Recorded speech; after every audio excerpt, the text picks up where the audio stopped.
बहुत से अभिभावक अभी तक चिंतित थे क्योंकि उनके पास कोई स्कोप नहीं था, उनके पास कोई ज़रिया नहीं था, उनको सूझ नहीं रहा था कि वो अपना स्कूल को चेंज करें तो कैसे करें, क्योंकि कोरोना के समय में जो है लोगों के पास एक पर्याप्त साधन नहीं रहा पैसे का। इस दौरान जो है स्कूलों के बढ़ते अत्याचार ने लोगों को परेशान करके रखा था। लेकिन मैं आपकी नॉलेज के लिए बता दूँ, आपकी जानकारी के लिए बता दूँ कि हरियाणा सरकार ने सीबीएसई की तर्ज पर यानी कि सीबीएसई बोर्ड पर स्कूल जो है वो लॉन्च किए हैं। हमारे कुरुक्षेत्र डिस्ट्रिक्ट में भी 5 स्कूल कम से कम यहाँ पर हैं, जिनके अंदर एक तो स्कूल जो है मैं आपको अभी थोड़ी देर बाद तस्वीरों में दिखाऊंगा, और ये कुरुक्षेत्र यूनिवर्सिटी के बिल्कुल नज़दीक में स्कूल है। और संस्कृत मॉडल स्कूल इनका नाम रखा गया है, इन स्कूलों का नाम रखा गया है, जिसके अंदर सीबीएसई पैटर्न पर जो है पढ़ाई है। जितनी भी बुक्स है तमाम सीबीएसई की बुक्स हैं इन स्कूलों में लगी हुई हैं, और इसके अलावा एनसीईआरटी की बुक्स और पढ़ाई मैं आपको यदि बताऊं तो इतनी सस्ती कि आप सोच भी नहीं सकते। दोस्तों को रोजगार के साधन प्राप्त हों आने वाले समय में, ऐसी पढ़ाई जो है स्कूल में करवाई जाती है और सरकार के माध्यम से करवाई जा रही है। सबसे बड़ी बात तो ये है, आपके बच्चे अंतर्राष्ट्रीय स्तर तक जो है खेलों में भाग ले सकते हैं इस स्कूल में पढ़ के, और सरकार की तमाम स्कीमें इस स्कूल में लागू हैं। और यदि स्कूल की मैं बिल्डिंग की बात करूं तो आप खुद तस्वीरों में देख सकते हो। और जितने मेरे मित्र इस वीडियो के साथ जुड़े उन सभी से मेरी प्रार्थना, आपने अंत तक वीडियो के साथ बने रहना है। आइए बने रहे न्यूज़ के माध्यम से।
आपका अपना नाम बताइए पहले। दिशा। My school name is Government Model Sanskriti Senior Secondary School. My name is Disha. I read in 12th class non-medical. CBSE board है सर। बहुत अच्छे हैं यहाँ के टीचर्स, बहुत अच्छे हैं जी सर। यानी कि पढ़ाई आपकी कैसी है यहाँ पर, क्योंकि आपको बहुत से लोग देख रहे हैं इस समय, वो भी जानना चाह रहे हैं कि स्कूल में पढ़ाई कैसी है। बहुत अच्छी है सर, यहाँ के टीचर्स बहुत अच्छे हैं। यहाँ की मतलब जैसा हमें प्राइवेट में मिलती है फैसिलिटीज़ यहाँ पे वो सब है। यानी कि प्राइवेट स्कूल जैसी फैसिलिटी आपको यहाँ पे मिल रही है। सर ठीक है बेटा, बताओ अपना नाम बताओ पहले। मैं नाम राजेश शर्मा। राजेश, बताइए जरा बेटा कैसी पढ़ाई है यहाँ पे आपके स्कूल में। पढ़ाई बिल्कुल अच्छी है, स्कूल में अच्छे से टॉपिक्स क्लियर होते हैं हमारे। जी, आपकी क्लास कौन सी और सब्जेक्ट क्या है। मेरे पास साइंस स्ट्रीम है और मैं 11th 12th क्लास में। जी, तो प्राइवेट स्कूल जैसी पढ़ाई है या अलग लग रहा है कुछ आपको। प्राइवेट स्कूल से बेहतर है यहाँ पे, क्योंकि हम डाउट्स पूछते हैं तो बिल्कुल अच्छे से क्लियर होते हैं। और जैसे प्राइवेट स्कूल्स में फ़ीस ज़्यादा देनी पड़ती है, तो यहाँ पे फ़ीस का भी कोई चक्कर नहीं है। और प्राइवेट स्कूल से अच्छे हैं, मतलब टीचर कैसे हैं। टीचर्स बहुत अच्छे हैं और हमसे अच्छे से भी हेल्प करते हैं। और जिस लैंग्वेज हमें समझ आए वैसे हमसे हमें क्वेश्चन समझाते हैं। अगर एक बार समझ ना आए तो हमें बाबा क्वेश्चन में बताया जाता है। अच्छा, ये बताइए आपने ट्यूशन लगा रखी है इससे अलग, स्कूल से अलग। नहीं, स्कूल में ही सारा कुछ हो जाता है। हाँ।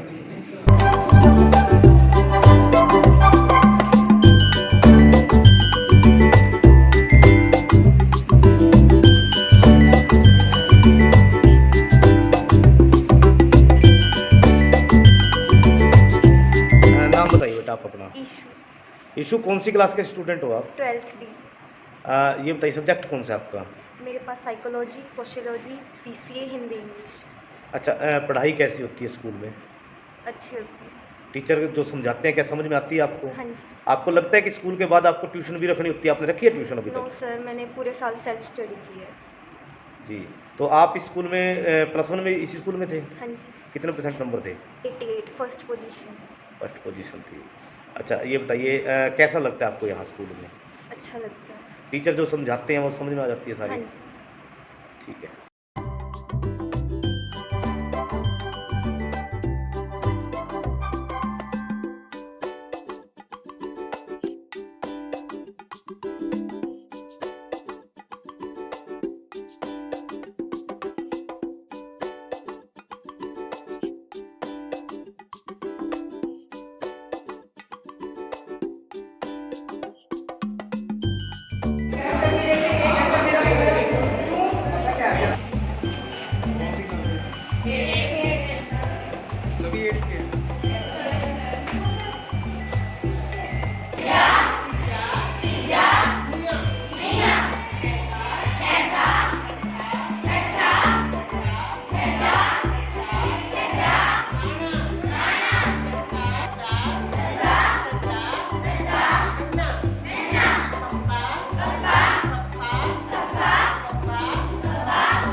ये सबसे पहले तो मॉडल संस्कृति स्कूलों का जो कंसेप्ट है वो पिछले वर्ष हमारे माननीय चीफ मिनिस्टर मनोहर लाल खट्टर जी की योजना का परिणाम है।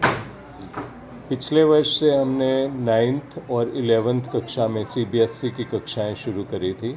इस बार हमारे 9वीं से 12वीं और 6ठी से 8वीं तक दो वर्गों में CBSE प्रणाली से शिक्षा दी जा रही है।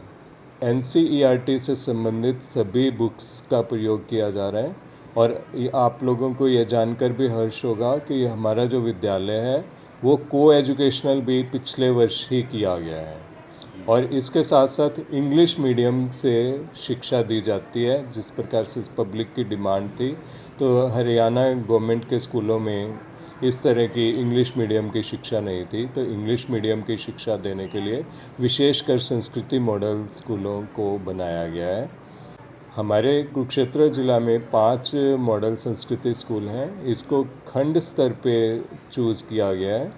हमारे थनेसर ब्लॉक में जो स्कूल है ये government model Sanskriti senior secondary school near second gate and LNJP hospital, ये इसे सिलेक्ट किया गया है। लाडवा ब्लॉक में government model Sanskriti senior secondary school Khairi है। बबैन में government model Sanskriti school Babain को मॉडल संस्कृति का दर्जा दिया गया है। इसके बाद शाबाद खंड में इस्माइलाबाद जो था government model Sanskriti senior secondary school बना है। इसी तरह से पेहवा ब्लॉक में हमारा गवर्नमेंट मॉडल संस्कृति स्कूल थाना को बनाया गया।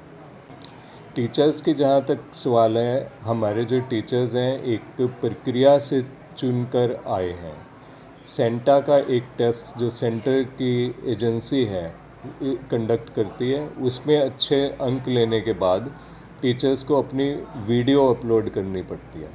उसके बाद ACS महोदय की अध्यक्षता में बनाई गई IAS की कमेटी में उनका चयन किया जाता है और मेरिट के आधार पर उनका चयन किया जाता है। गत वर्ष जब CBSE प्रणाली शुरू की गई थी तो प्रिंसिपल्स का चयन कमेटी ने किया था। उसके बाद फरवरी से हमारे पास टीचर आने शुरू हुए हैं जो सेंटा के टेस्ट देकर आ रहे हैं। हमारी जो पोस्ट हैं सभी स्ट्रीम्स में भरी जाती हैं और इसके साथ साथ उन टीचर्स को अवसर दिया जाता है जो विशेष तौर पे इंग्लिश माध्यम से पढ़ाने में सक्षम हो और पढ़ाने में रुचि रखते हों। ऐसे टीचर्स का चुनाव जो है इंटरव्यू प्रणाली के अंतर्गत और सेंटा टेस्ट लेकर किया जाता है। हमारे विद्यालय में 5 तारीख से लेकर 25 तारीख तक हम एप्लीकेशन फॉर्म्स ले रहे हैं और हमारी जो सीटें हमने डिक्लेयर करी हैं मुख्य रूप से छठी कक्षा में दाखिला शुरू होता है। तो छठी कक्षा में हमने 3 सेक्शंस लिए हैं जिसमें 35-35 के 3 सेक्शन 105 की संख्या रहेगी। इसके अतिरिक्त 9वीं में बच्चों का एडमिशन होता है तो 9वीं में हमने 4 सेक्शन रखे हैं जिसमें 160 बच्चे दाखिला ले पाएंगे। इसमें भी हमने बच्चों की चॉइस को ध्यान में रखते हुए कुछ बच्चे कंप्यूटर्स लेना चाहते हैं तो एक सेक्शन हमने कंप्यूटर के लिए विशेष तौर पे रखा है। इसी तरह से एक सेक्शन हमने भाषा बच्चे लेना चाहते हैं कि संस्कृत पंजाबी सब्जेक्ट लेना है तो उसके लिए हमने 40 बच्चों का सेक्शन रखा है। इसके अलावा कुछ बच्चे ऐसे रहते हैं कि NS की स्किल करिकुलम को फॉलो करते हुए जल्दी जॉब लेना चाहते हैं तो 2 स्किल के कार्यक्रम यहाँ पे चल रहे हैं, एक पेशेंट केयर और एक फिजिकल एजुकेशन एंड स्पोर्ट्स। उसके लिए एक सेक्शन को रखा गया है और एक सेक्शन कई बच्चे जो होते हैं वो कला और म्यूज़िक की तरफ विशेष ध्यान देना चाहते हैं तो उनके लिए रखा गया है। इसमें अगर स्ट्रेंथ हम देखेंगे तो 40 बच्चे हैं तो 20-20 बच्चे ही इसमें अपनी इच्छा के अनुसार एडमिशन्स ले सकते हैं। इसके अलावा जो 11वीं कक्षा में एडमिशन्स होने हैं क्योंकि 10th के अभी परिणाम जारी नहीं हुए और अभी परीक्षाएं चल रही हैं उनकी, तो उसके बाद दाखिला प्रक्रिया फिर से चलेगी। लेकिन उसमें भी मैं आपको बताना चाहता हूँ कि हमारे यहाँ पे आर्ट्स, साइंस और कॉमर्स तीनों विंग के शिक्षा यहाँ पर दी जाती है और साइंस, मेडिकल और नॉन मेडिकल जो विषय हैं वो यहाँ पर उपलब्ध है। मेडिकल के लिए एक सेक्शन हमने डेजिग्नेट किया है जिसमें 40 बच्चों का एडमिशन होगा। 2 सेक्शन हमने नॉन मेडिकल के लिए रखे हैं जिसमें 80 बच्चों का एडमिशन होगा। कॉमर्स के लिए भी हमने 2 सेक्शन रखे हैं जिसमें 80 बच्चों का एडमिशन होगा और इसी तरह से आर्ट्स में हमने 5 सेक्शन रखे हैं जिसमें 200 बच्चों का एडमिशन होगा। और सबसे बढ़िया बात यहाँ पे ये है कि जहाँ दूसरे विद्यालय आर्ट्स में एडमिशन नहीं करते, हमारे विद्यालय में 15 विषय ऐसे दिए जा रहे हैं जिन विषयों में बच्चा अपनी इच्छा के अनुसार, अपनी रुचि के अनुसार सब्जेक्ट्स ले सकता है। और सारी जो ये शिक्षा है वो अंग्रेजी माध्यम से CBSE से एफिलिएट होके NCERT के सिलेबस को फॉलो करते हुए दी जाएगी। CBSE का जो है पैटर्न लागू किया गया है तो उसमें फ़ीस का भी विशेष ध्यान रखा गया है। रजिस्ट्रेशन फ़ीस यहाँ पर देनी होती है, जो बच्चा नया एडमिशन लेता है उसमें 1000 रुपये उसकी एडमिशन फ़ीस है।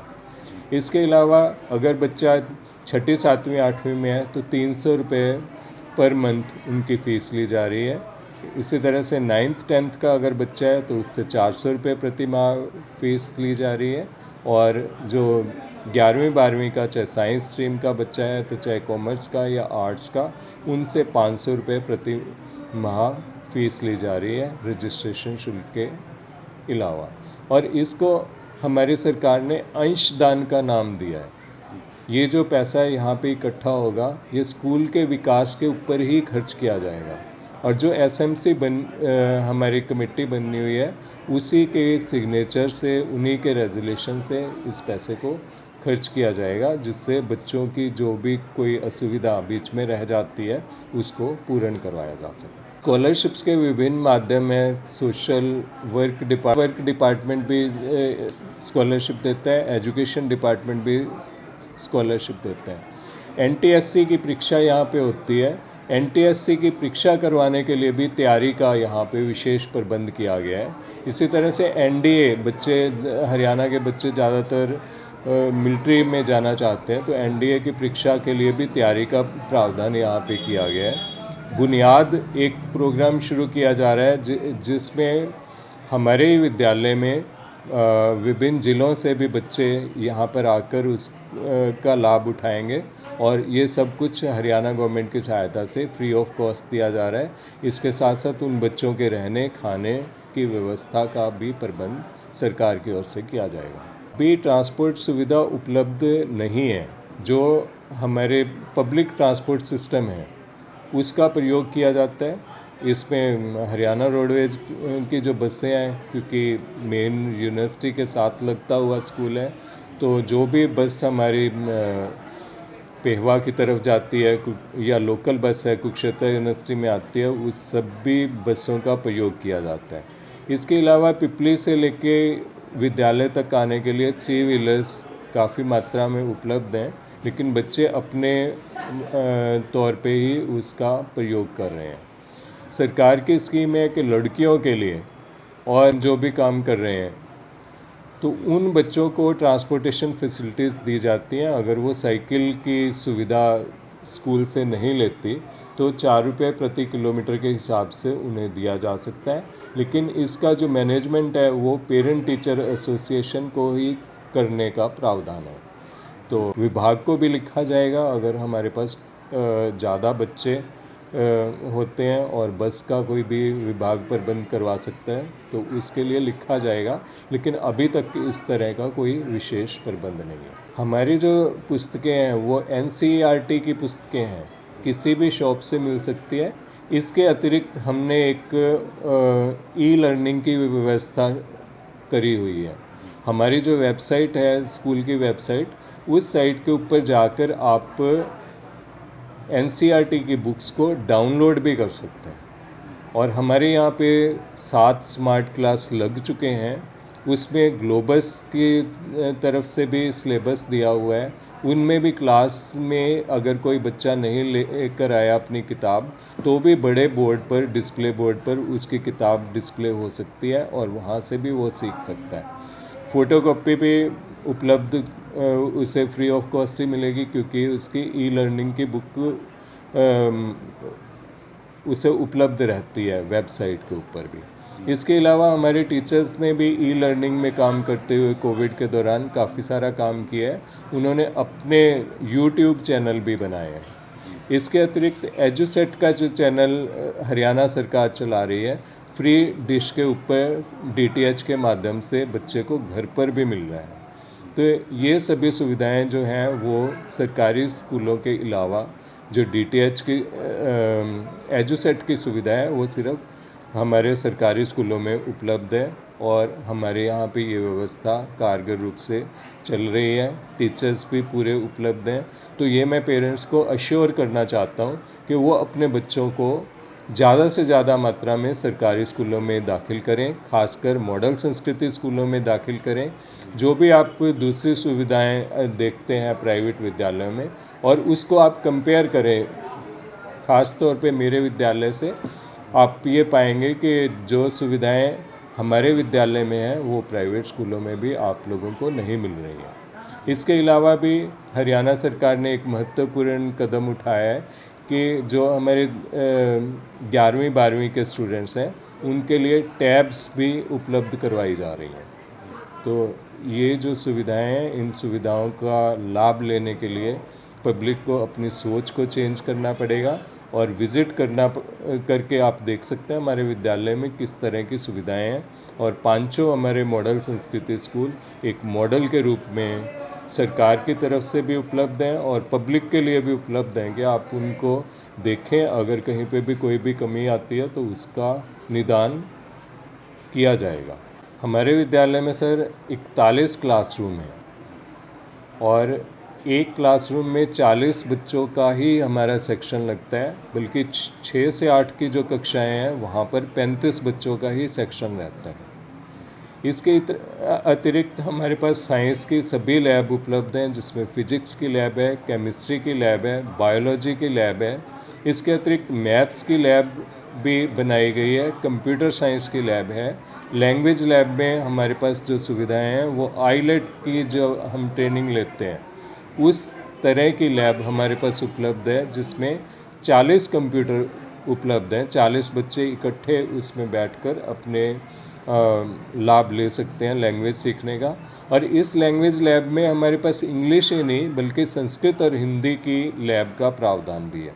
सोशल साइंस की हमारे पास लैब है। इसके बाद हमारे पास ज्योग्राफी की लैब है, फाइन आर्ट की हमारे पास लैब है, म्यूज़िक का अलग से रूम है। तो इस तरह से आप ये देखेंगे कि आर्ट्स के जो विषय हैं 15 विषय सिर्फ हमारे विद्यालय में ही ऐसी सुविधा है जहाँ पर आर्ट्स के भी 15 विषय शामिल हैं। साइंस की मेडिकल और नॉन मेडिकल दोनों स्ट्रीम्स हैं और कॉमर्स विषय को भी पूरा वेटेज दिया गया है। इसके अलावा NSQF जो है उस विंग में भी हमारे पास 2 ट्रेड तो NSQF की तरफ से हैं और इंग्लिश स्टेनो और हिंदी स्टेनो का कोर्स भी हमारे पास उपलब्ध है, जो बच्चे करके अपना जीवन निर्वाह का अच्छा साधन यहाँ से प्राप्त कर सकते हैं। हमारे यहाँ पे 800 बच्चों के बैठने की कैपेसिटी वाला बहुत बढ़िया एडिटोरियम है और वो एडिटोरियम भी यूनिवर्सिटी के स्टेटस का है। प्राइवेट व्यक्ति अगर उसको किराए पे लेता है 10,000 रुपये हम एक दिन का चार्ज है। विद्यालय के लिए वो पूर्णतः निःशुल्क उपलब्ध है और विद्यालय के सभी गतिविधियां वहाँ पर होती हैं। राज्य स्तर तक की गतिविधियों का केंद्र हमारा विद्यालय रहता है। बच्चे जो इसमें पार्टिसिपेट करेंगे, स्कूल का जो प्रमुख कर्तव्य होता है बच्चों को अपॉर्चुनिटीज़ देना, वो उनको राज्य स्तर की और इससे भी ऊपर जाते हुए कई बारी यहाँ पे राष्ट्रीय स्तर की भी प्रतियोगिताएं आयोजित होती हैं और उनको अवसर मिलता है कि वो उसमें पार्टिसिपेट करें। इसके साथ साथ हमारे विद्यालय में NSS, NCC, state police cadet corps, scout guide और इको क्लब और BIS क्लब इत्यादि काफ़ी सारे क्लब्स भी बने हुए हैं, जिससे बच्चे को अपने सर्वांगीण विकास करने में सहायता मिलती है।